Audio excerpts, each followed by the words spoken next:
And welcome to a very special webinar. This is in fact a test session, but we have everybody here. So first of all, I'd like to welcome our very special guest, Alex Collier. Good afternoon, Alex. This is Good afternoon, James. James and JP, how are you? right. James Okay. has to unmute himself as well to make himself heard. Yes, I've unmuted myself. Since we have a few minutes, let me just share something with you that we're going to talk about. And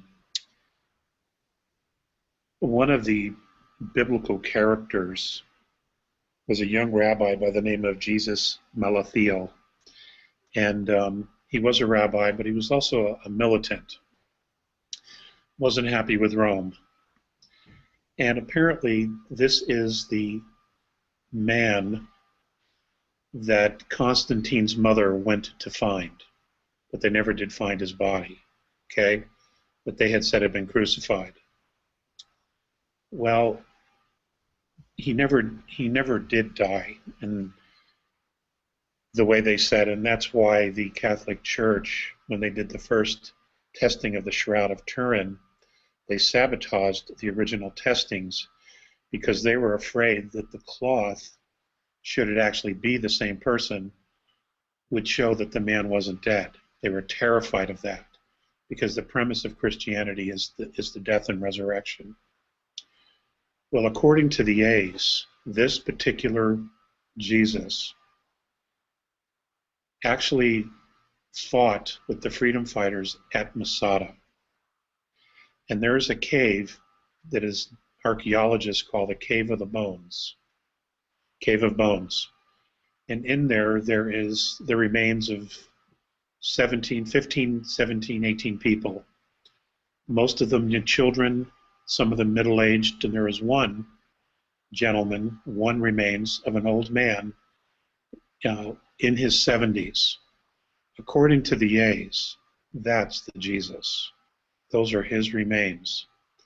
And what isn't shared with us is the fact that when they uncovered that cave, there were scrolls that were found that were written by the same Jesus, which make reference to a family that had fled the Middle East, Judea, that had gone to far off outer lands of the Roman Empire, didn't mention them by specifics, and makes reference to his wife Mary. And of course, those were all skirted away and are probably in the Vatican archives somewhere. But I wanted to bring that up because, you know, people need a perspective in the event that they decide to go through with the planned staging of the Second Coming. And you know, the end time scenario, if they intend to play it out, people need to be aware of the fact that the biblical Jesus was in fact a composite character and was just a man, not the son of the creator of the entire galaxy, universe, and all the dimensions thereof. So I'm still working on how I'm going to present that, but I thought I would just share that with you guys. There's a lot of other things to share that have nothing to do with that. But we are, pretty soon, we're going to be at a whole new level of weird on the planet. And that's one of the scenarios, you know, the religious fervor and the building up of this incredible amount of fear so that everyone will surrender themselves, you know, to a savior, either light or dark, as opposed to standing and empowering themselves, you know, to be their true God selves, or as close as possible. So, anyway, any thoughts? Yeah, well, back to the whole biblical thing. I remember you said also once a long time ago that the story of Moses and the Exodus from Egypt and all that stuff is the story of the Chaldeans. That's and correct. Not the Israelites. And That's correct. But do you know where the name Israel came from? The name Israel came from one of Moses' sons, who changed his name from Joshua to Israel. The Israelites were his people, his tribe. They were actually Chaldean Egyptian. They were not Jews. They were never Jews. And everybody mistakes that now, that all the Jews were the Israelites. That isn't true in history. But they've clouded history so much by hiding all the records and burning so much of them that almost no one knows what's really happened in the past. And what's really, really interesting is, there are still people that espouse a flat Earth. There are still people who say, well, creation's only been here 5,000 years. There's some scientists now that are saying that the mitochondria in the bloodstream only dates humanity at 5,000 years, which of course is absolute absurdity. Just what's going on in Antarctica, the uncovering of parts of Atlantis 3 miles under the ice, that's what they're doing down there. It's nothing more than a huge archaeological dig. But there's almost no information coming out of there. They have pretty much locked it all down. But there are tons and tons of people down there digging, making tunnels. And what they're also doing is they're pulling out any kind of extraterrestrial technology that they can find buried in the ice. They're holding on to all that and moving it out. This is Stargate Atlantis, isn't it? Essentially. I've said all along that Stargate was pretty accurate. Yeah, more or less a documentary. So now here's a really important point, which you may or may not want to bring up in your presentation. But I believe that there is a psyop going on right now that is to catch the gullible, and go back to there is a current movement of flat earthers. I don't know if you're aware of this, but there's this he's supposed to be a ex-NASA employee, and he said that he used to retouch all the paintings, all the pictures, which is fair enough. And then he starts going on that NASA's been lying to us, and it's actually been the Earth is flat and there's a dome. And I tell you, for me, whenever I hear anybody talk about this, I get it feels like somebody's putting a great big clamp on my head and tightening it and tightening and tightening it. Do you think that it's part of the alien invasion psyop? Or some people say it's also like a Catholic thing. It's to kind of catch the Catholics in their sort of they'll believe anything the Pope tells them kind of thing. What's that's an interesting thought. JP,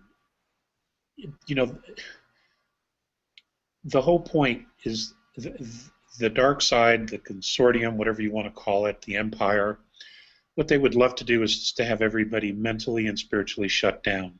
That would make their job very, very easy. As far as the church, I understand the Pope is supposed to be addressing the UN in 33, 34 days. And there's quite a bit of speculation about what he could say. But, you go back to the work of Santos Bonacci, where he talked about the original trusts that the Vatican created, where they basically declare that they own the earth and every human being and soul on it. They still operate from that premise, that we're their property. And it could be that that's where they're going to go with this. We'll know when we know. But I can assure you the earth isn't flat. I just laugh when I hear this shit. And I don't even want to. It's just like, oh my God, come on. But okay, I think it might be worthwhile. Anyway, so all you can do is just give the information of what you absolutely know, and just release it and let people make up their own mind. You can't convince anybody of anything. But I think that's what they do. Just cloud it up so that no one knows what to believe. And what they will do is they will just shut down mentally and detach themselves. And you got to remember something. Energy goes where focus goes. Energy flows where focus goes. And they want to control the flow and the focus. They really do. So, like I said, we're gonna be moving into a whole new level of weird here very, very soon. Oh, good. I do like weird. It's my hometown, just south of Normal. Well, I hope you're ready for this because it's going to be strange. Oh, that's all right. No, no, the new weird. Because now we're here at the new normal. We're sort of pushing ahead with the new weird. I tell you what. Well, number apart from the fact that my head feels like it's being squeezed into something too small, is that there's an awful lot of swearing. They cuss a lot, these flat earthers, um, and very much like certain other people, they try to convince by basically bullying and shouting and not being reasonable. So that's but luckily we're not going to have people coming in onto the call. But I'm pretty sure we'll get the one or two questions about that because that's like one of the current mad memes that's going around, isn't it, James? That's right. Well, a lot of people don't respond to that kind of harassment anymore. Most people are pretty done with all that crap. They really are. Um, One of the things about waking people up is that the first thing they do is they decide to make their own decisions. And that's a really good thing. And I think that there's more than enough of us who are in that space. I mean, just evidence here in the United States about how everybody feels about politicians. Um, if any of them were to run again, minus Donald Trump, they probably couldn't get elected dog catcher. So, it's a good thing. It's just that, they have invested 1,000 years in putting this plan together to get us all to surrender our sovereignty and our free will. And that's the plan, and they're not going to stop until they're forced to stop. And we haven't reached that point yet. Um, and that's why things are getting so weird. I mean, there's all these folks talking about, the good guys have won, it's all over. It's not over. It's not over until it's over. And I don't know that we'll know when that point is. I think maybe collectively we will when all resistance to creating a true expression of joy has ceased. And then all of a sudden joy begins to manifest everywhere. I think at that point, that's when we'll know, that it's game over for the dark side. But we're Oh, not there yet. We're definitely not there yet. well, I think definitely that's another topic to bring up. That really brought the tears to my eyes when you just said that because that's the truth. That's totally true. We won't know until the resistance is gone, and it's really strange because there have been times in the last few months and weeks that it does feel like the resistance has certainly dropped. It's like they're starting to lose the ball, but they've still got they're still holding it tight, but bits of the ball are falling apart in their hands. It seems. Well, I'll tell you an interesting thing. A lot of people, and I think other contactees and even abductees have talked about this, about the frequency shield around the Earth to keep us sedated for the most part. Have you heard about that? There's electronic Yes. frequency, this fence around the planet to, Yes. you know, Is this where, the Arconic fence? yes. Well, I can tell you that from my experience with Mornay and Phaseus, when they when they would come and see me and I would go aboard the ship, if we didn't leave the atmosphere, what they would do is they would sit in that fence and they would freak it out. And they did it on purpose. And I know others are doing the same thing. They will position themselves in the fence and they will, they will cause it to disintegrate in areas and put huge holes in the fence. And so that information gets in and out has that's been building here, a kinetic psychic energy.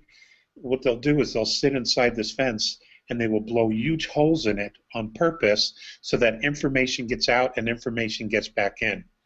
This is very similar to what happened to the Procyons when they broke free from the Greys and the older Orion Empire. It was very, very similar to what happened, where enough energy got through that someone picked it up, and what they did was they planted themselves inside that electronic fence, and they started wearing it down. with their harmonic, just burning huge holes in it. So information started to get out, and information started coming back in, and it began to elevate consciousness very, very quickly, because we're all symbiotic. The relationship of all of humanity, whether on this planet or others, it's symbiotic. We are all connected to each other. The distance is irrelevant. It's just being able to communicate and understand each other because of our different experiences, our different beliefs, and our different filters that we've all been conditioned to have. Once we get past all that, we're all pretty much the same. So it's a lot of it's really interesting. It's exciting to see the changes, but at the same time, I'm very concerned that so many people are going to get hurt because they don't see this bus coming. The changes, and there's some talk too about the 28th of September where there's supposed to be an ascension. I think someone's putting that stuff out. And my understanding is that's just simply not the case. Most of us aren't even ready. But what is happening is that our solar system will fully begin its descent into the plasma field, the equatorial region of our galaxy. And let's see if I can do this. Our solar system, as it moves, it goes in this. Here we go. It goes up and it goes down and it goes up. It travels this way. Okay, as we're moving in the galaxy, 26,000 years, 26,000 years, 26,000 years, 26,000 years. Okay, well, what we're doing is we're beginning our descent.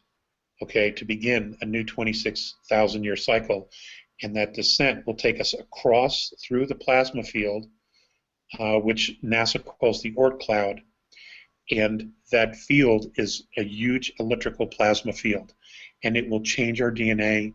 It will change virtually everything that we know. And what happens is once we cross that actual plane, we move into a different harmonic, a feminine harmonic, where humanity will begin to rebuild itself and regenerate and recreate itself in a safe environment. Okay, because that harmonic, that frequency is not about war. It's about compassion. And we're leaving the male dominant in the northern side of the galaxy.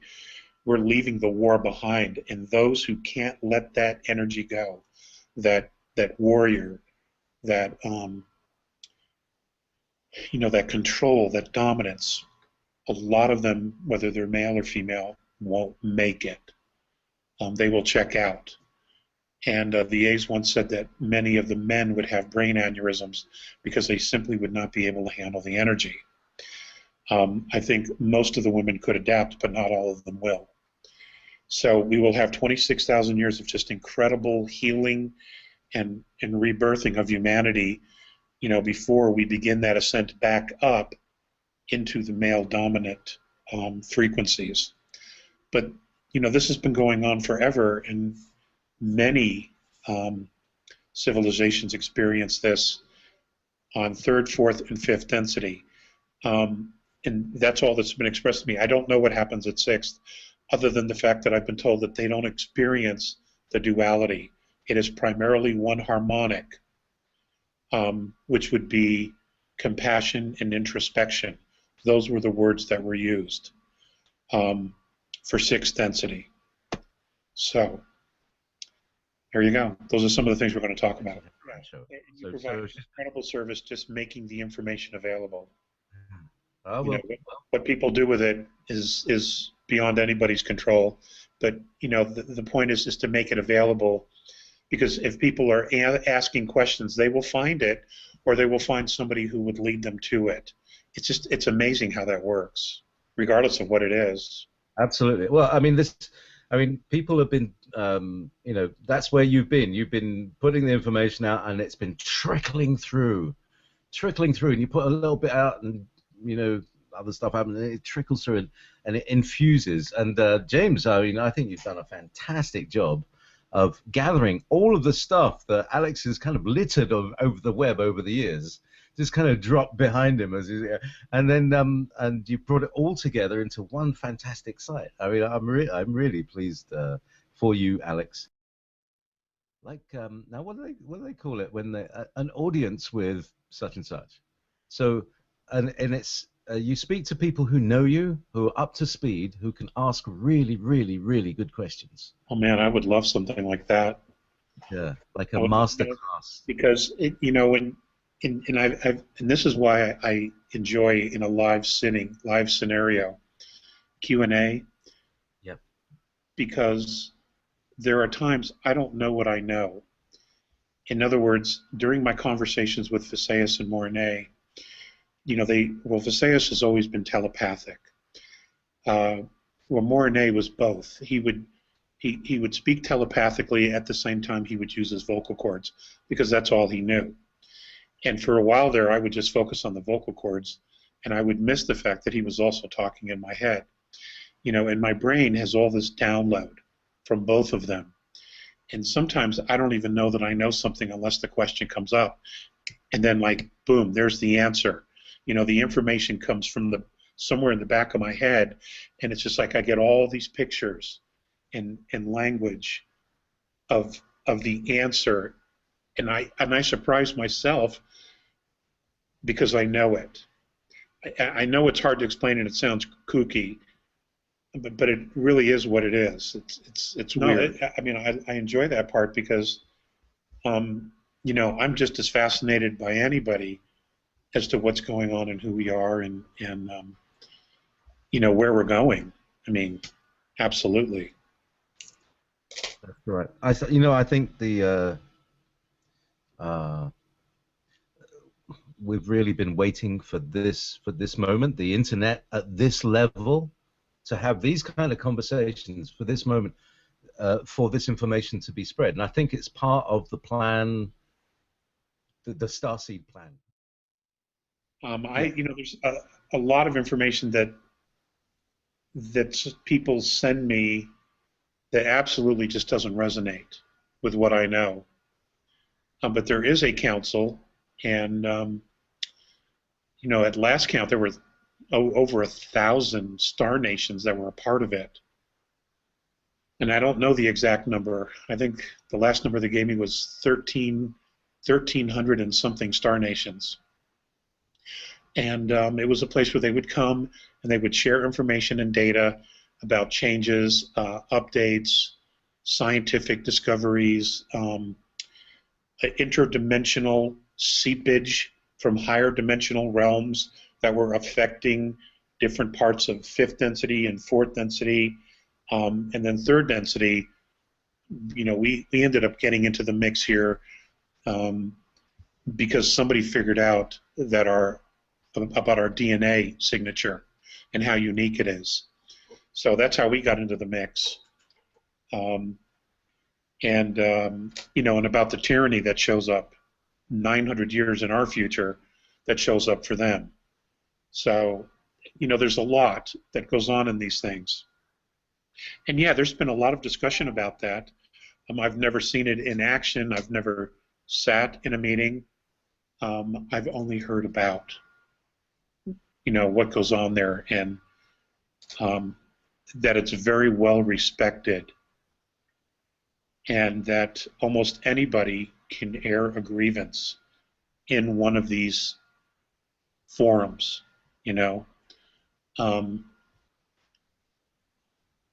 but it's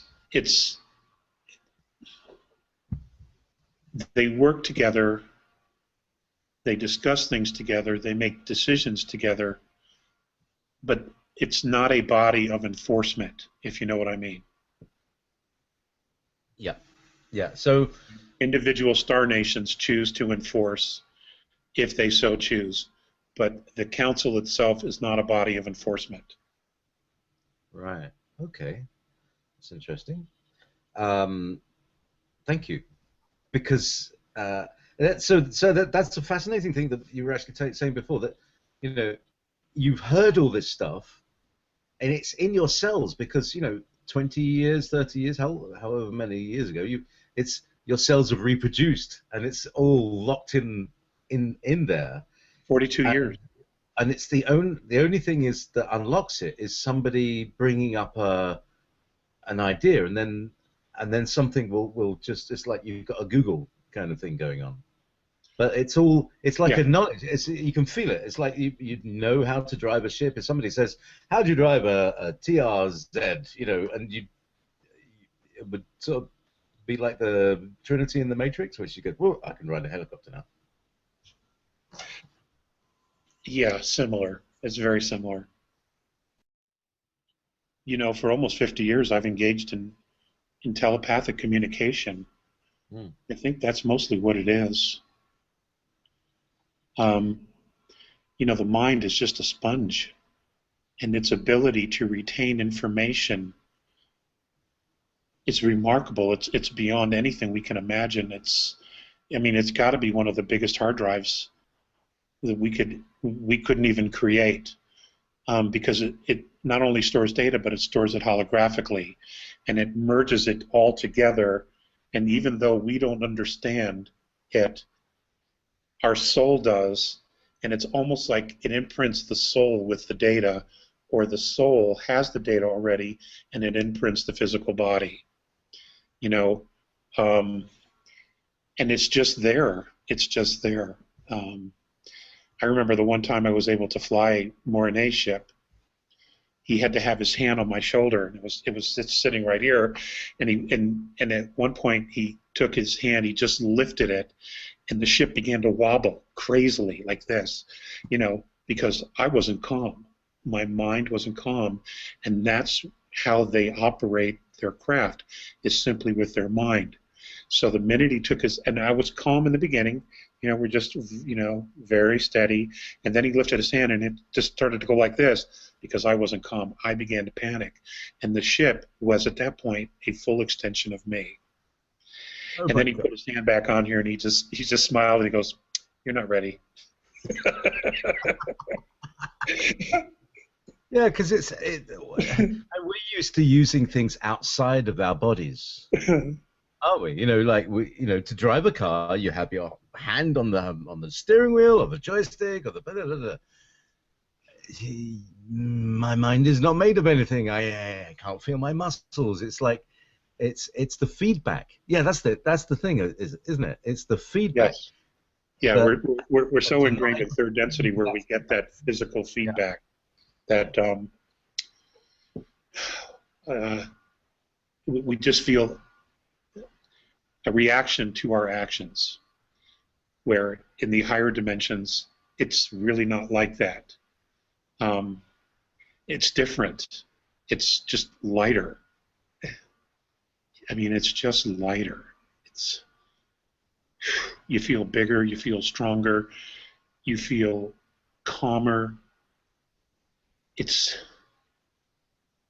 a level of freedom there just are no words to explain in our language. There's just not enough words or adjectives to describe it.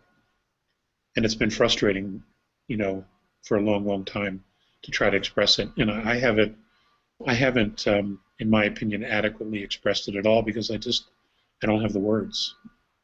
You're coming up to, it's about 1:15 your time, is that correct? Up here. Good. I think this has been a fantastic thing. We've had a solid thing. What do you think, James?